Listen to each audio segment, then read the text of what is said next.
Hey there, it's Super Bowl Sunday. Come make some quick and easy lamb shanks with me. So the first thing you do is just salt your lamb shanks. Very simple. Pinch and salt the lamb shank completely on the outside right before taking it over to your skillet to brown on both sides. Now, the browning process takes about 5 to 7 minutes per side, and you just want to let it brown and turn it over. That's simple, okay? So it's just salt and turn it over. And see, that one's brown. That one's not as brown as I would like. Brown and brown. So we're going to let them cook another 5 to 7 minutes on this side. And when they're done, we're going to put them into our pressure cooker pot. Okay, because this is going to be a super easy recipe using the pressure cooker. So right now what we're going to do is add our vegetables to our pan. So I have tomatoes, onions, and carrots. You can use definitely, a lot of people use a can of, crushed tomatoes with this, but I just had some tomatoes sitting around. So I said, I'm just going to use these tomatoes right here and some carrots and onions. I added to that my favorite Kinder's garlic and herb seasoning and some salt. The salt brings out the water and helps them cook a little bit better.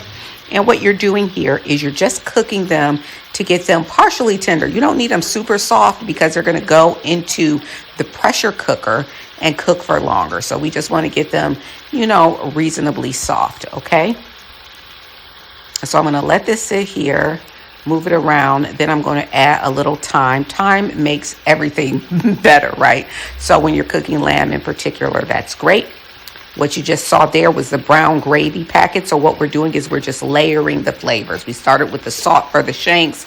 Here we've had salt, herb seasoning, and thyme, and now the brown gravy seasoning to give it an extra layer of flavor. And that's what we want. We want our food to be delicious and tasty. So I just stir that around, let that cook a little bit. And when we are ready, we are going to add the vegetables into the pressure cooker pot.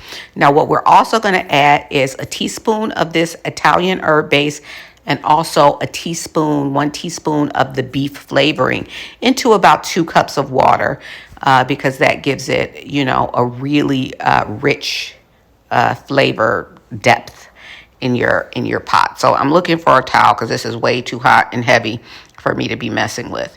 So here I pick it up.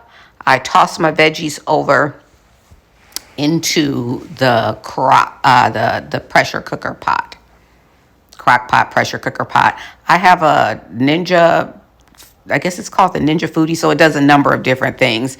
But pressure cooking is my favorite thing to do in it. I never knew how much I loved a pressure cooker until I just started pressure cooking everything, and stuff that would normally take hours and hours is all of a sudden pretty instant.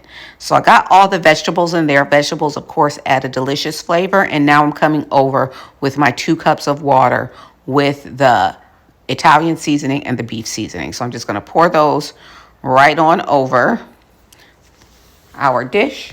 And what you'll see next is the dish ready to go into the pressure cooker. So that's all the things we've just made. They're not quite cooked. We're going to put them on 45 minutes high.